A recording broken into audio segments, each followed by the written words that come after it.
नमस्कार साथियों, BPSC solution पर आप सभी का स्वागत है।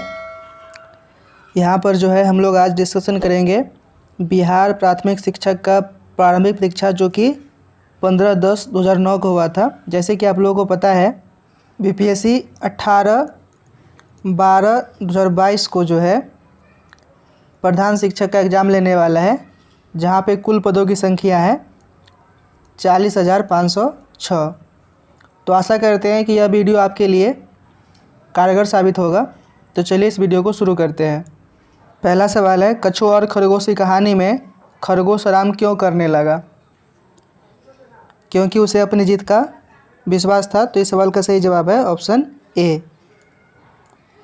क्वेश्चन नंबर 2, रंगरेज किसे कहते हैं? तो कपड़ा रंगने वाले को रंगरेज कहा जाता है। तो ऑप्शन सी इस सवाल का सही जवाब है। ईद के दिन बड़ों द्वारा छोटों को दिए जाने वाले पैसा को क्या कहते हैं? तो इसको ईदी कहा जाता है, यानी कि ऑप्शन बी। नेक्स्ट क्वेश्चन, सिखों के किस गुरु का जन्म पटना में हुआ था? तो गुरु गोविंद सिंह का जन्म जो है पटना में हुआ था, ऑप्शन बी। पंचतंत्र की कहानियाँ किसने लिखी? ऑप्शन सी विष्णुदत्त शर्मा ने। घोड़े की गर्दन के लंबे लंबे मुलायम बालों को क्या कहते हैं? तो घोड़े के गर्दन के लंबे लंबे मुलायम बालों को आयल कहा जाता है। तो ऑप्शन ए इस सवाल का सही जवाब है। निम्नलिखित में से कौन सा शब्द सूरज का पर्यायवाची नहीं है? तो इस सवाल का सही जवाब है ऑप्शन डी, राकेश। बाँचे खिलना से क्या तात्पर्य है? बाँचे खिलना का मतलब होता है बहुत प्रसन्न होना, यानी कि ऑप्शन बी। लोक नृत्य करने वाले को क्या कहते हैं? इसका सही जवाब है ऑप्शन सी, लोक नर्तक। गाइस, अगर आपको लगता है कि यह क्वेश्चन जो है आपके एग्ज़ाम में हेल्पफुल होगा तो कृपया कमेंट करके जरूर बताइएगा। तो मैं जितना भी प्रीवियस ईयर क्वेश्चन पेपर है उसको सॉल्व करवा दूंगा। अगला सवाल है, खिला पिलाकर बैलों को ले करने चला खेत पर काम, यह पंक्ति किसके लिए कही गई है? ऑप्शन सी, किसान के लिए। शुद्ध शब्द को छांटना है। तो इस सभी चारों ऑप्शन में ऑप्शन ए जो है यह बिल्कुल सही है। शेर का पर्यायवाची शब्द छांटिए। तो इस सवाल का सही जवाब है ऑप्शन ए, केसरी। विद्वान का स्त्रीलिंग बताइए। ऑप्शन ए, विदुषी। बीरबल अपने किस गुण के कारण प्रसिद्ध थे? ऑप्शन डी, बुद्धिमानी के कारण। निराहार का शाब्दिक अर्थ बताइए। बिनाहार का ऑप्शन बी, भूखा। ऑप्शन सी, जिसे हराया न जा सके। ऑप्शन डी, विशेष आहार। तो इस सवाल का सही जवाब है ऑप्शन बी, भूखा। मीनू एक अच्छी लड़की है, मैं अच्छी क्या है? क्रिया विशेषण है, संज्ञा है या सर्वनाम है? तो ऑप्शन बी इसका सही जवाब है, यह विशेषण है। कर्ता किसे कहते हैं? काम करने वाले को, क्रिया को, क्रम को या कोई नहीं? तो काम करने वालों को कर्ता कहते हैं, ऑप्शन ए सही है। किस शब्द से पहले लगने वाले को क्या कहते हैं? तो किसी शब्द से पहले लगने वाले शब्द को हम लोग उपसर्ग कहते हैं। प्रत्यय जो है शब्द के बाद में लगता है। जगत शब्द का संसार के अतिरिक्त कौन सा अर्थ है? ऑप्शन सी, कुएं की मेड। कौन सा शब्द समूह स्त्रीलिंग नहीं है? ऑप्शन बी, लोटा पानी। कौवे ने पानी पीने के लिए घड़े में क्या डाला? ऑप्शन डी, कंकर। एक किरण से बदल गया जग, चिड़िया गाती गीत चली, इस पद्यांश में बदल गया जग का क्या अर्थ है? ऑप्शन ए, सूर्योदय। श्रुतिलेख से क्या तात्पर्य है? ऑप्शन सी, सुनकर लिखना को श्रुतिलेख कहा जाता है। डिस्कवरी ऑफ इंडिया के लेखक हैं? Option B, Jawaharlal Nehru. तो गए जितने भी इम्पोर्टेंट बुक है या मैगजीन है या फिर न्यूज़पेपर है, उसके संपादक या लेखक जितने भी इम्पोर्टेंट है उसको मैंने एक वीडियो में करा दिया है। तो उसका लिंक आपको डिस्क्रिप्शन में मिल जाएगा, उसको आप लोग देख लीजिएगा। नयन शब्द का संधि विच्छेद क्या होगा? ऑप्शन डी नेज और अन नयन। अगला सवाल, बरसात में बोई जाने वाली फसलें जैसे धान, मक्का इत्यादि को निम्नलिखित में से कौन सी फसल कहते हैं? ऑप्शन बी खरीफ फसल, और गेहूं जो है उसको रबी फसल कहा जाता है। वायु भिन्न भिन्न गैसों का मिश्रण है, निम्नलिखित में से कौन सी गैस किसी वस्तु को जलाने में सहायक होता है? तो अगर किसी को वस्तु को जलाना है तो उसमें ऑक्सीजन लगता है, तो इस सवाल का सही जवाब है ऑप्शन सी ऑक्सीजन। पृथ्वी किस दिशा की ओर घूमती है? ऑप्शन सी पश्चिम से पूर्व की तरफ, तो इसीलिए जो है सूर्योदय जो है पूर्व से पश्चिम की ओर होता है। पौधे अपनी जड़ द्वारा मिट्टी से क्या अवशोषित करते हैं? तो इस सवाल का सही जवाब है ऑप्शन बी जल तथा खनिज लवण। पौधे को जितने भी न्यूट्रिएंट्स चाहिए होता है यह पौधे को मिट्टी से ही मिलता है। अगला सवाल, हरी पत्तियों वाली सब्जियां भरपूर रहती है विटामिन्स और खनिज से, कार्य करने की क्षमता क्या कहलाती है? ऑप्शन सी शक्ति, कार्य करने की क्षमता को शक्ति कहा जाता है। सलीम को घेघा नामक रोग हो गया है, क्या आप जानते हैं कि यह रोग किस कारण हुआ है? तो ऑप्शन बी आयोडीन की कमी से घेघा रोग होता है, इसीलिए आजकल जो नमक होता है उसमें आयोडीन मिला करके हमको दिया जाता है। तापमान को किस इकाई में मापा जाता है? ऑप्शन सी सेंटीग्रेड, इसके अलावा केल्विन हो गया, इसमें भी मापा जाता है। फ़ारेनहाइट में भी हम लोग तापमान को मापते हैं, तो जो कि इसमें एक ही सही है सेंटीग्रेड, इसलिए इस सवाल का सही जवाब है ऑप्शन सी। अगला सवाल, बिहार का शोक नाम से किस नदी को जाना जाता है? ऑप्शन सी कोसी नदी को बिहार का शोक कहा जाता है। नेक्स्ट क्वेश्चन, प्रकाश संश्लेषण की प्रक्रिया में हरे पेड़ पौधे गैस लेते हैं और गैस छोड़ते हैं, तो इस सवाल का सही जवाब है ऑप्शन डी कार्बन डाइऑक्साइड लेते हैं और ऑक्सीजन छोड़ते हैं। अगला सवाल, यदि शुद्ध पानी को गर्म किया जाए तो वह कितने तापमान पर उबलता है? ऑप्शन ए 100 डिग्री सेल्सियस पर। प्रकाश को सूर्य से पृथ्वी तक आने में कितने मिनट लगते हैं? तो इस सवाल का सही जवाब है ऑप्शन बी 8.3 मिनट। अगर हम लोग एग्जैक्ट फिगर के बारे में बात करें तो यह होता है 500 सेकेंड, तो इसको हम लोग अगर मिनट में निकालेंगे तो यह 8.3 होगा। अगला सवाल, भारत का सबसे बड़ा बंदरगाह कौन है? ऑप्शन सी मुंबई। चिपको आंदोलन किससे संबंधित है? तो वनों की सुरक्षा से चिपको आंदोलन संबंधित है,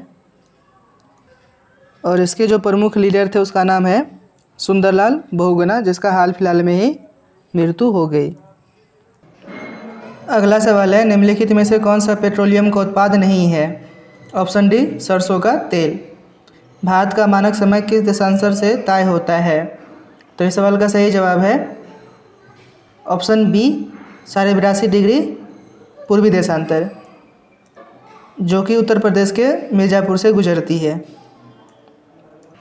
अगला सवाल, बिहार राज्य में प्रमंडलों की संख्या कितनी है? तो ऑप्शन सी 9, बिहार में 9 प्रमंडल है। दीन इलाही की स्थापना किसने की? ऑप्शन बी अकबर ने दीन इलाही की स्थापना की थी। अगला सवाल, भारत के प्रथम राष्ट्रपति कौन थे? Option D doctor Rajendra Prasad. अगर अभी का पूछेगा तो द्रौपदी मुर्मू हो जाएगा।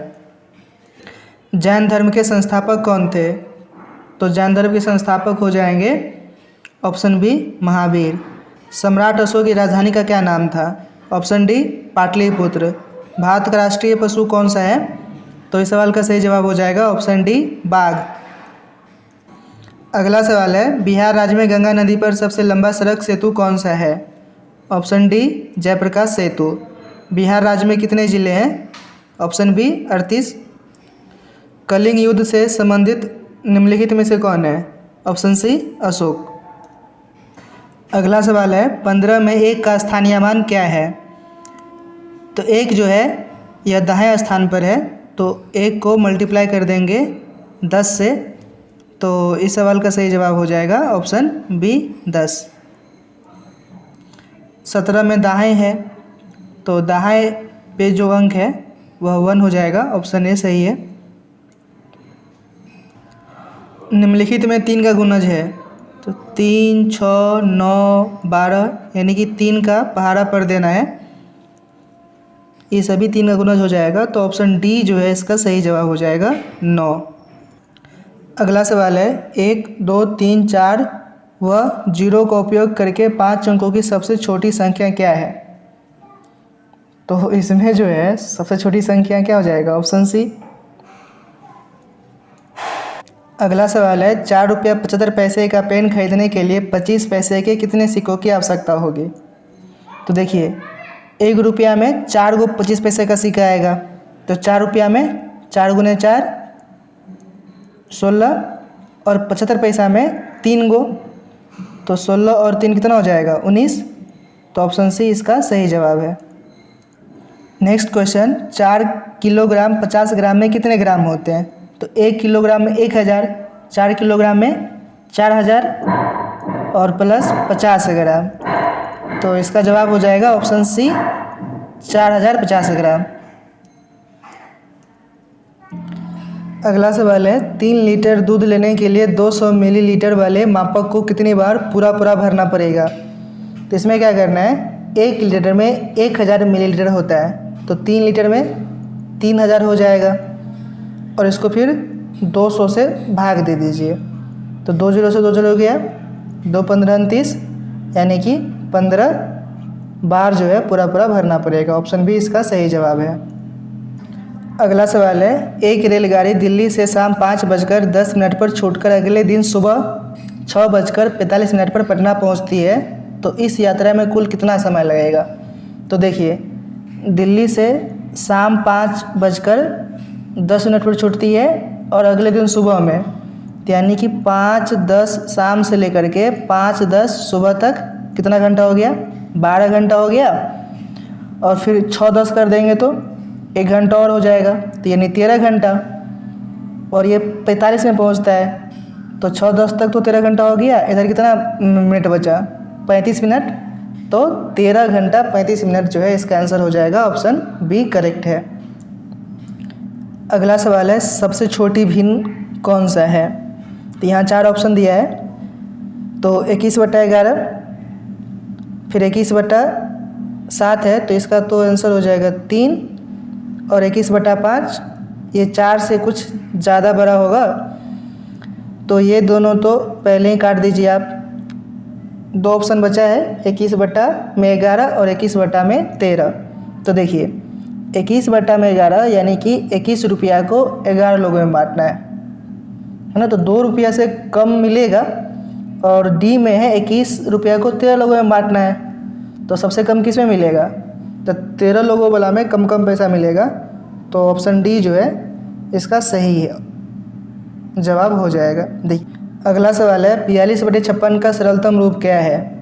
तो देखिए 14 चौका 56, 14 तिया 42, तो 3/4, इससे ज़्यादा तो और कटेगा नहीं, तो ऑप्शन ए इसका सही जवाब है। नेक्स्ट क्वेश्चन 3/4 का प्रतिशत रूप क्या है? तो जब भी प्रतिशत निकालना होगा तो हम लोग क्या करते हैं, 100 से मल्टीप्लाई कर देते हैं, तो 3/4 × 100, ये जाएगा 25 से, 25 तिया 75, ऑप्शन डी इसका सही जवाब है। अगला सवाल 2 की पावर 5 में घातांक क्या है? तो पावर को ही घातांक बोलते हैं, तो इसका आंसर क्या हो जाएगा? 5, और 2 जो है ये क्या हो जाएगा? आधार हो जाएगा। नेक्स्ट क्वेश्चन 1296 का वर्गमूल क्या होगा?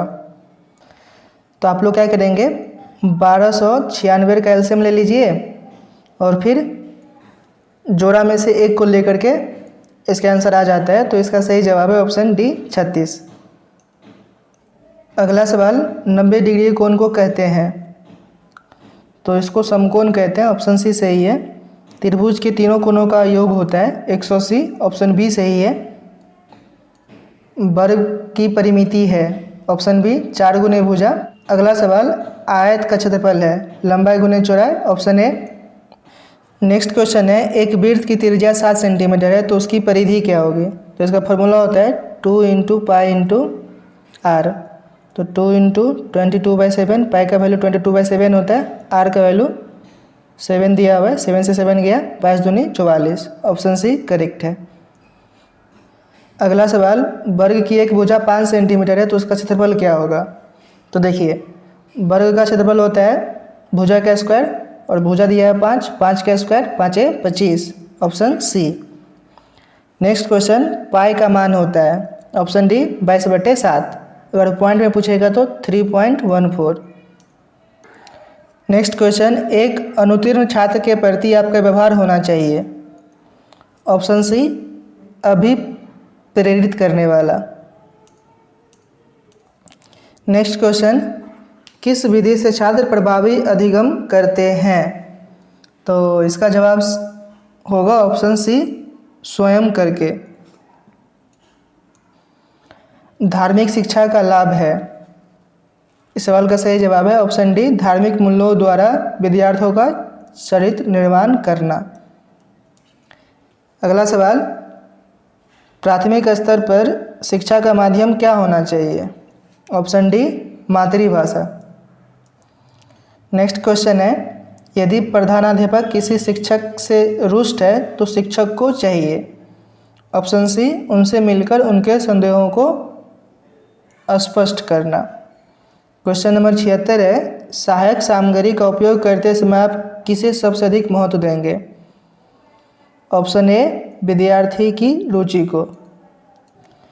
प्राथमिक विद्यालय के विद्यार्थियों को पौधे के विषय में पढ़ाने के लिए सबसे उत्तम विधि कौन सी है, ऑप्शन डी छात्रों को बगीचे में ले जाकर पढ़ाना। यदि एक छात्र अक्सर देर से विद्यालय आता है तो आपकी क्या प्रतिक्रिया होगी, ऑप्शन डी उससे देर आने के कारण को जानकर निर्णय लेंगे। अगला सवाल है, यदि एक विद्यार्थी किसी अध्यापक के लिए अभद्र भाषा का प्रयोग करता है तो आप क्या करेंगे, विद्यार्थी को उसकी गलती का आभास करवाएंगे, यानी कि ऑप्शन डी जो है करेक्ट है। नेक्स्ट क्वेश्चन, अध्यापक के रूप में आप बच्चों में ईमानदारी जैसे गुणों का विकास कैसे करेंगे, ऑप्शन सी एक आदर्श नमूना प्रस्तुत करके। प्राथमिक स्तर पर पाठ्यक्रम किस तरह का होना चाहिए, पुस्तक आधारित, बाल केंद्रित, शिक्षक केंद्रित, या फिर डी कोई पाठ्यक्रम नहीं होना चाहिए, ऑप्शन बी सही है बाल केंद्रित पाठ्यक्रम। नेक्स्ट क्वेश्चन है, यदि विद्यार्थी आपकी कक्षा में शोर मचाते हैं तो आप क्या करेंगे, प्रधानाचार्य से शिकायत करेंगे, कक्षा से बाहर चले जाएंगे, विद्यार्थी को दंड देंगे, अपना पाठ अच्छी तरह तैयार करेंगे। तो इस सवाल का सही जवाब है ऑप्शन डी अपना पाठ अच्छी तरह तैयार करेंगे। अच्छा छात्र वह है जो सीखने के लिए उत्सुक है, उसके परीक्षा परिणाम अच्छे हैं, उसके ज्ञान तथा संप्रेषण कौशल अच्छे हैं, उसके संप्रेषण कौशल बेहतर है। तो इस सवाल का सही जवाब है ऑप्शन ए सीखने के लिए उत्सुक छात्र को हम लोग अच्छा छात्र कहते हैं। नेक्स्ट क्वेश्चन, सलीम कक्षा 3 का विद्यार्थी है, विद्यालय में उसकी प्रगति संतोषजनक नहीं है। शिक्षक विद्यालय में उसके माता पिता को बुलाते हैं तथा उसे ज्ञात होता है कि वे अशिक्षित है। शिक्षक को चाहिए कि उससे चेतावनी दे कि यदि वह अधिक मेहनत नहीं करेगा तो उसे विद्यालय से निकाल दिया जाएगा, उसे कक्षा में अतिरिक्त सहायता देना और संभव हो तो कक्षा के बाद भी सहायता देना, या ऑप्शन सी विद्यालय बंद होने के पश्चात ट्यूशन लेने के लिए कहना, या फिर ऑप्शन डी माता पिता को परामर्श देना कि वे अपने बच्चे के पढ़ाई को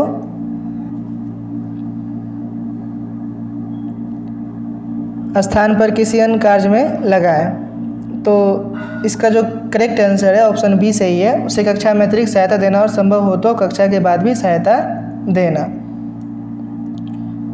नेक्स्ट क्वेश्चन है, यदि विद्यार्थी कक्षा में पढ़ाए गए पाठ को न समझे तो अध्यापक को क्या करना चाहिए, एक बार फिर पाठ को दोहराना चाहिए।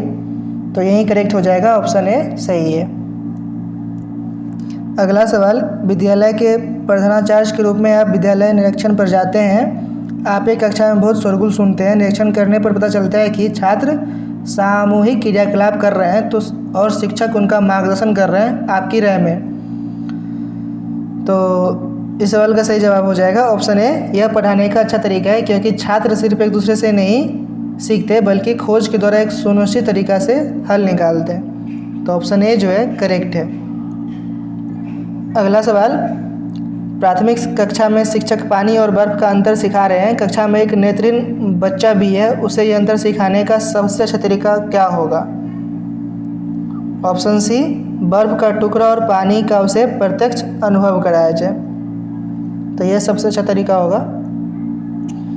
नेक्स्ट क्वेश्चन, आप निम्नलिखित में उन विद्यार्थियों को अच्छा मानते हैं जो कक्षा में शांत बैठे रहते हैं, जो बातचीत एक सीमा के भीतर करते हैं, जो शिक्षक से हमेशा प्रश्न पूछते हैं, जो शिक्षक का सम्मान करते हैं। तो ऑप्शन सी जो है इसका सही जवाब है, जो शिक्षक से हमेशा प्रश्न पूछते हैं। अगला सवाल, यदि कोई छात्र आपसे प्रश्न पूछता है लेकिन आप उसका अच्छी तरह उत्तर नहीं जानते हैं, तो ऐसे स्थिति में आप क्या करेंगे? विद्यार्थी से यह कहेंगे कि उसका प्रश्न असंगत है। कक्षा में विद्यार्थियों के सम्मुख लज्जित होने से बचने के लिए उसे डांट कर बैठा देंगे। उसके प्रश्न का कुछ ही उत्तर दे देंगे। छात्र को बताएंगे कि उसके प्रश्न का उत्तर मालूम करके आप उसे अगले दिन बता देंगे। तो इस सवाल का सही जवाब है ऑप्शन डी। यही करना चाहिए सभी शिक्षक को। नेक्स्ट क्वेश्चन है, आपके कुछ साथी शिक्षक धूम्रपान के आदी है और विद्यालय में धूम्रपान करते हैं, आप क्या करेंगे? ऑप्शन ए, उनके साथ धूम्रपान करना पसंद करेंगे। ऑप्शन बी, उनको घर जाकर धूम्रपान करने के लिए कहेंगे, विद्यालय में नहीं, प्रधानाचार्य से इस विषय में बात करेंगे। या फिर ऑप्शन डी, धूम्रपान से स्वास्थ्य पर पड़ने वाले प्रभाव एवं विद्यार्थी पर पड़ने वाले असर को समझाएंगे। तो इसका सही जवाब हो जाएगा ऑप्शन डी। गृह कार्य को छात्रों के लिए लाभप्रद बनाने हेतु निम्नलिखित में से क्या उचित समझते हैं? छात्र की योग्यता के आधार पर गृह कार्य दिया जाए। गृह कार्य छात्रों की रुचि के अनुरूप हो। गृह कार्य दैनिक जीवन से संबंधित हो, या उपयुक्त में से सभी उचित है। तो ये सभी जो है उचित है। तो इस सवाल का ऑप्शन सही है, ऑप्शन डी।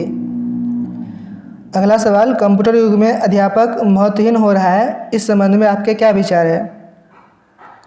अध्यापक कभी महत्वहीन नहीं हो सकता। कंप्यूटर की मदद से कक्षा शिक्षण बेहतर किया जा सकता है। कंप्यूटर का प्रयोग हर प्रकार के शिक्षण के लिए नहीं किया जा सकता है। तो ये तीनों कथन बिल्कुल सही है। तो ऑप्शन डी जो है इसका सही जवाब हो जाएगा। नेक्स्ट क्वेश्चन है, विद्यार्थियों को उनकी प्रगति के विषय में जानकारी देने से विद्यार्थी प्रसन्न होते हैं, उत्साहित होकर अच्छा कार्य करते हैं, नियमित हो जाते हैं, हतोत्साहित हो जाते हैं। तो इसका सही जवाब है ऑप्शन बी, उत्साहित होकर अच्छा कार्य करते हैं। नेक्स्ट क्वेश्चन, आपके कक्षा शिक्षण में एक छात्र पढ़ाए पीछे बैठकर रेखाचित्र बनाता है, आप उससे कक्षा में पढ़ाए जा रहे विषय पर ध्यान देने कहेंगे, उसे दंड देंगे, उसकी कला प्रतिभा को उचित दिशा प्रदान करेंगे, उस पर ध्यान न देकर शिक्षण जारी रखेंगे। सवाल का सही जवाब क्या हो जाएगा? ऑप्शन सी। नेक्स्ट क्वेश्चन है, यदि एक बालक कक्षा में बहुत कम क्रियाशील है तो आप उसे दंडित करेंगे, उसकी उपेक्षा पर शिक्षण जारी रखेंगे, उससे संबंधित कारणों को जानने की कोशिश करेंगे, या फिर उसकी शिकायत मुख्य अध्यापक से करेंगे। तो ऑप्शन सी जो है इसका सही जवाब है, उससे संबंधित कारणों को जानने की कोशिश करेंगे। नेक्स्ट क्वेश्चन है, खेल एक प्रक्रिया है जिसका उपयोग किया जाता है बालकों को पढ़ाने में, बालकों को क्रियाशील बनाने में, बालकों को सिखाने में, या उपयुक्त सभी। तो इसका सही जवाब है ऑप्शन डी, उपयुक्त सभी। बालकों के सीखने पर सर्वाधिक प्रभाव पड़ता है प्रेरणा का, रुचि का, बौद्धिक योग्यता का, या फिर शारीरिक संगठन का। तो ऑप्शन ए सही है, प्रेरणा का। ज्ञानात्मक उद्देश्यों का संबंध है मस्तिष्क से, हृदय से, हाथों से, या बातों से। तो ऑप्शन ए मस्तिष्क से। शिक्षण में सहायता सामग्री का उपयोग किया जाता है शिक्षण को प्रमुख शैली बनाने के लिए, शिक्षण को मनोरंजनपूर्ण बनाने के लिए, शिक्षण को अधिक स्वाभाविक और उपयोगी बनाने के लिए, या फिर उपयुक्त सभी। तो ये उपयुक्त सभी सही हो जाएगा इसका। तो ऑप्शन डी जो है सही जवाब है। अगला सवाल, भारतीय संविधान की किस धारा में शिक्षा को मौलिक अधिकार बताया गया है? ऑप्शन सी 21 का क। तो आशा करते हैं आप लोगों को वीडियो पसंद आया होगा। अगर आप लोग चाहते हैं कि जितने प्रीवियस ईयर के क्वेश्चन हैं उसको मैं यहाँ पर सॉल्व करवा दूँ तो कृपया कमेंट बॉक्स में ज़रूर बताइए। और आप लोग जो है हमसे टेलीग्राम पे भी जुड़ सकते हैं। टेलीग्राम चैनल का लिंक डिस्क्रिप्शन में मिल जाएगा। और अगर आप लोग इस चैनल पर नए हैं तो चैनल को सब्सक्राइब कर लीजिए। जय हिंद।